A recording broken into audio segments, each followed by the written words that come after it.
From Comedy Central's World News headquarters in New York, The Daily Show with Trevor Noah presents. And we're going to win.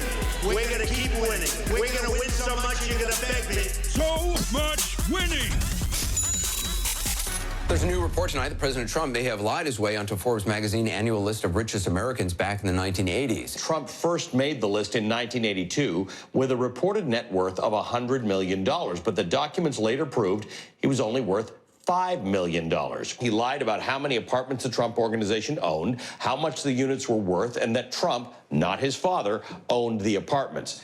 That's right. All the way back in 1982, Trump apparently got onto the very first Forbes list by lying about his net worth and claiming that the stuff that his dad owned was actually his. Yeah, which is a classic lie every 20-year-old would recognize. You know, it's like, let's get out of here, girl. I got my own place above my dad's garage. Now, Trump lying to Forbes, because it could easily be seen as just someone trying to boost his ego. But it turns out that Trump's lie may have gotten him a whole lot more than just some flattering press. Because Donald never had an actual statement of his assets and his liabilities. He used the Forbes 400 and this statement of inflated assets to borrow billions and billions of dollars, which he used to build Atlantic City and over-leverage himself. You're saying he wanted to use the Forbes list to fraudulently induce people to fund him in ways they otherwise would not? That's correct. Okay, I don't know about you, but this is mind-blowing. Trump lied to get onto the Forbes list. Then the Forbes list cemented him as a mogul, and then he used his mogul status to get to the White House. Because remember, his success story wasn't just a minor detail of who he was. It was the very heart of his campaign.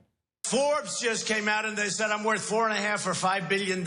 I'm really rich. I'm not even saying that in a brag. That's the kind of mindset, that's the kind of thinking you need for this country. So look, I'm really a good businessman. I'm so good at business. Oh, you people are going to be so rich so fast, you don't even... You don't know how rich you're going to be. You're going to go from a debtor nation, it's going to ping. You're going to say, wow, what happened? You know, in retrospect, I feel like we should have asked what pew means. It's like, huh, turns out pew was a Muslim band. Who would have thought? You may remember that during the presidential campaign, Donald Trump had a number of ambitious goals, like bringing back coal jobs and launching Hillary at the moon. But perhaps his most grandiose goal was this. If you're a deal person, right, the ultimate deal is that deal. Israel, Palestine, if you're going to make it, that probably is the hardest deal there is to make. If I'm going to be president, I'd rather be in a position, because I will try the best I can, and I'm a very good deal maker, believe me, to try and solve that puzzle. You're not going to solve it if you're going to be on one side or another. Everyone understands that. Now, first of all, props to Trump for thinking that the ultimate deal is peace in the Middle East and not the number 4 at McDonald's. That's a step up. I like that. And also, I'm impressed at how confident he was. I bet in his head he was just thinking, all I gotta do is have Michael Cohen pay the Palestinians $130,000, and then poof, problem solved. No problem, folks. And to be honest, this is one of those issues where part of me was willing to give Trump a chance. I mean, Israel and Palestine have been fighting for 70 years, right? In my head, I was like, what's the worst thing Trump could do? Well, today, he answered that question. The Trump administration upending decades of established American policy, officially moving the U.S. Embassy in Israel from Tel Aviv to Jerusalem. That added fuel to the fire of weeks of Palestinian protests along the Gaza border. More than 50 Palestinians killed by the Israeli military, more than 2,000 injured. Now, I don't care who you are. I think we can all agree this was a horrible loss of life that sadly anyone could have predicted. The Israelis and the Palestinians both claim Jerusalem as their capital. So America moving its embassy to Jerusalem before even holding peace talks was bound to be a provocative move. And there was a moment where Trump considered not doing it, but not out of concern for the human cost. They said, sir, we're building an embassy in Jerusalem, sir. I said, how much? Something other presidents don't ask, but that's okay. They said, I kid you not, they said, sir, $1 billion. I said, $1 billion? You know what $1 billion is? So I called David. I'd stopped signing, by the way. I had Donald, D-O-N-A-L-D, was like dead. Blah. And then, all of a sudden, I stopped, never got to the T. And I started putting X's because I was afraid that somebody could say it was my signature. And as angry as the Palestinians are, to many Israelis, Trump is a hero. The Israeli people also celebrating the occasion. Pro-Trump signs, a signal of President Trump's growing popularity in the country. The mayor of Jerusalem has put up an image of the old wall, and it actually shows an animated U.S. flag and Israeli flag. The large soccer club is changing its name to honor the president. The Beitar Jerusalem Football Club will now be known as Beitar Trump Jerusalem. That's right. Trump has gotten so popular that they're naming an Israeli soccer team after him, which is perfect, because a lot of people don't know this, but that team only won their league because James Comey stepped in and tripped a player on the opposing team. Yeah. Everyone was confused. They were like, what is James Comey doing here? They're like, I don't know. Trevor needed him for the joke. And here's the thing. If Trump wants to take Israel's side, that's his prerogative. But at least be honest about it, right? Instead of stoking the flames, at the same time, you're saying this. Our greatest hope is for peace. The United States remains fully committed to facilitating a lasting peace agreement. If you're Palestinian, you probably think that statement is absolute bullshit. And I can understand why. Because essentially, although America says it's the referee, it's basically just shown up to game 2 in a Cavs jersey. It's like, yeah, I'm gonna be totally fair, right, LeBron? Wink, wink. Now to that breaking news, those 3 Americans who had been held by North Korea, they are now back in the United States. Just after 3 a.m., the 3 American prisoners released from North Korea stepped out of that plane and into a made-for-TV moment produced by the president himself. One saying, it's like a dream. Wow, what a happy ending. And I can see why one of these guys said it's like a dream, because one of these prisoners was taken during the Obama administration. And now he's like, wait, the Apprentice guy is president? Is this a dream?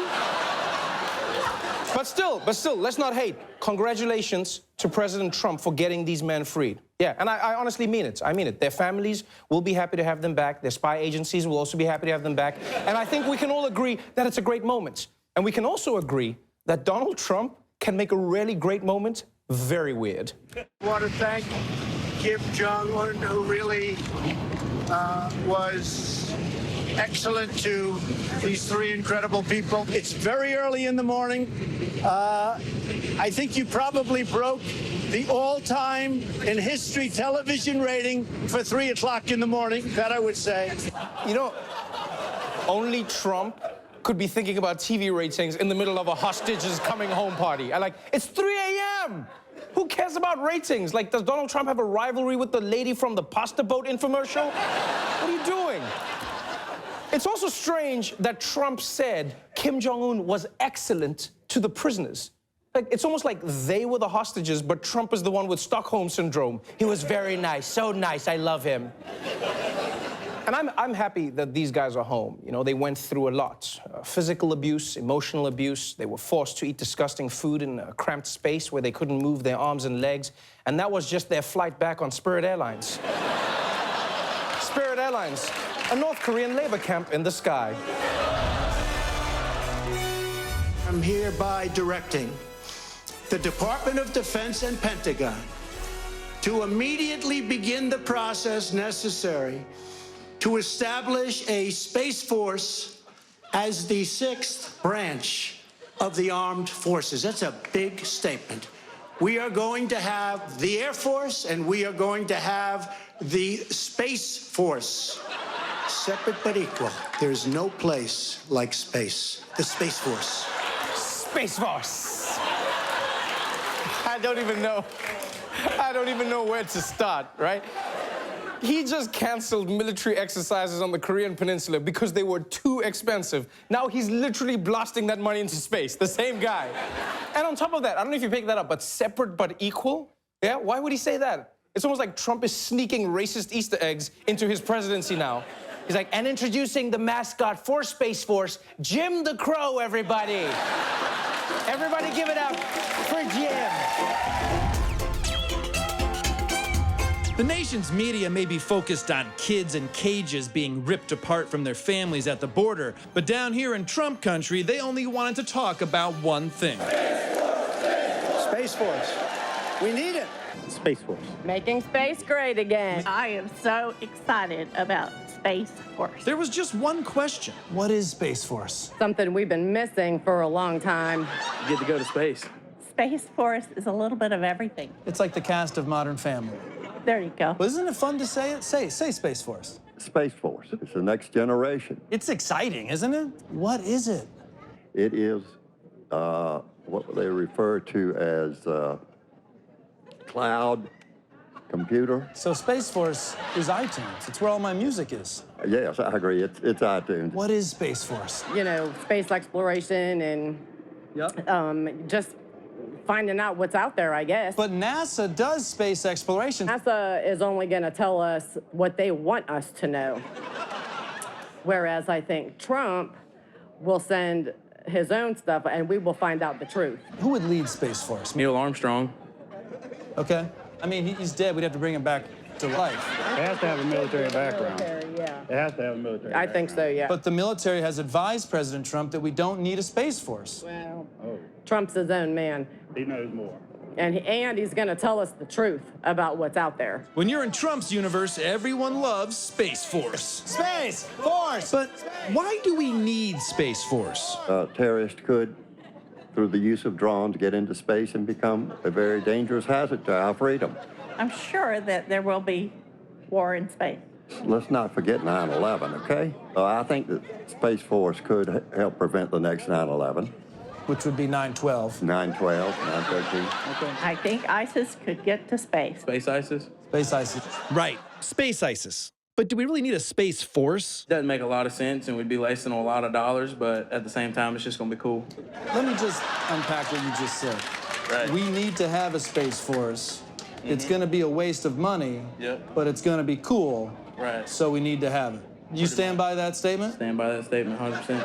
Yeah, Space Force. Pretty much. Pretty much we need regulations in space because you can do whatever you want. Isn't Trump against regulation? Yeah, but as a... Yeah, I just stuttered myself here. You know what? Space Force, it's just a cool name. It's just a cool name. And that's good enough. Space Force. Breaking news today, Justice Anthony Kennedy, the crucial swing vote on the Supreme Court for years, is retiring, setting the stage for a fierce battle over the future of the highest court in all the land. When Justice Kennedy steps down at the end of next month, July the 31st, the court will be split, 4 liberal justices and 4 conservatives. President Trump now has the chance to give conservatives a solid majority, one that in theory could last for many decades. That's right, people. Justice Kennedy officially resigned. And the reason this is so big is that Kennedy was, without question, the most powerful justice on the court. And not just because he can deadlift 650 pounds, but also because while he was generally conservative, Kennedy did sometimes vote with liberals, right? He voted in favor of gay rights, the women's right to choose, and affirmative action. And he was the deciding vote. Now, Trump will likely replace him with a justice who would discriminate and dismantle abortion rights and LGBTQ rights. And that sound you're hearing right now, that's Mike Pence having his first orgasm. Yeah. He's like, I cast you out, Seaman! The landscape of American justice is shifting dramatically tonight on news that 81-year-old Supreme Court Justice Anthony Kennedy is retiring. And now, for the second time in his presidency, Donald Trump is poised to exercise one of a president's most consequential powers, nominating the court's next justice. So we have a pick to come up. We have to pick a great one. We have to pick one that's going to be there for 40 years, 45 years. God damn, this is so crazy. Like, you realize, regardless of what happens in his presidency now, Donald Trump will leave a mark on this country for decades to come. Yeah. It's like it's not going to go away. It's like he's giving America judicial herpes. You realize his court picks will be around for so long that they'll be ruling on major legal questions way into the future, like whether or not Elon Musk can marry his robot slaves. Like, we don't know where it's going to go. And here's the thing. I can handle the idea of Donald Trump being president for a few years. What blows my mind, though, is that he will be able to fundamentally reshape America for generations. Donald Trump is going to shape America. This guy. And I'd look her right in that fat, ugly face of hers. I'd say, Rosie, you're fired. The power to redefine what America is. This guy. Bing, bing, bong, bong, bing, bing, bing. Seriously? This guy? Trump steaks are by far the best tasting, most flavorful beef you've ever had. Out of all the people it could have been, it's this guy? I've said that if Ivanka weren't my daughter, perhaps I'd be dating her. Hey, you never know. With the new Supreme Court, that shit could be legal. You never know. Yeah. That's what you work for. You never know. He's there like, that's what I've been working for, folks. I've been really trying, baby. Trying to hold back these feelings for so long. Anyway,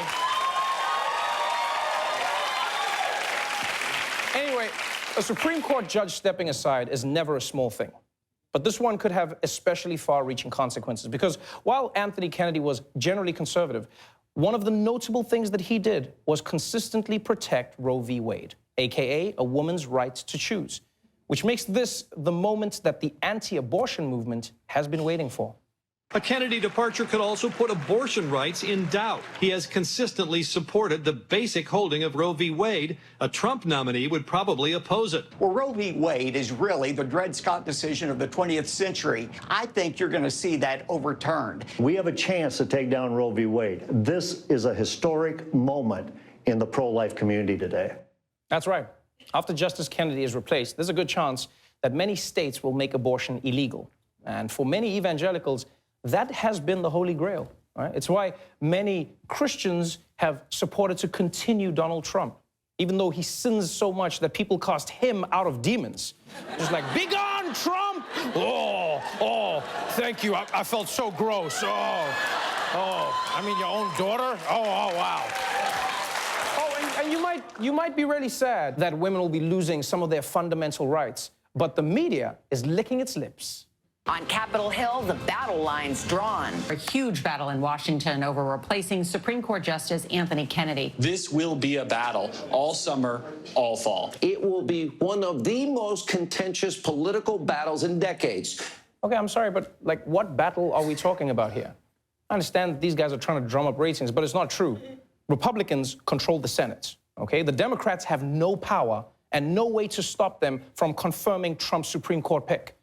Like, the media is hyping this up like it's a heavyweight fight, but this is more like a fight between Floyd Mayweather and a baby, you know? It's like, and in the blue corner, weighing in at 7 pounds and cranky after missing his nap, it's Timmy!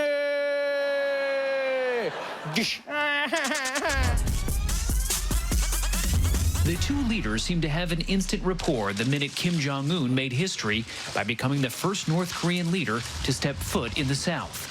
In a brief diplomatic dance, he invited President Moon to cross the military demarcation line back into the North.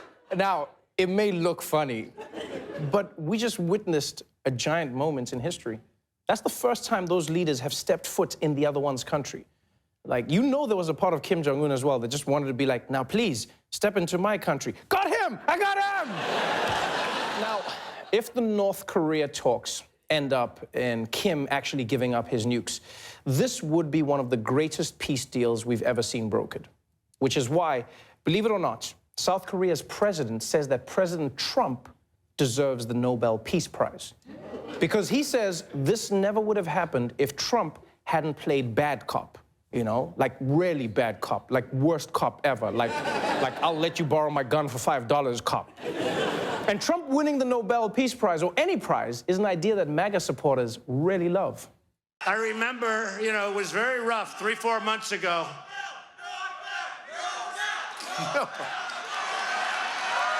That's very nice. Nobel.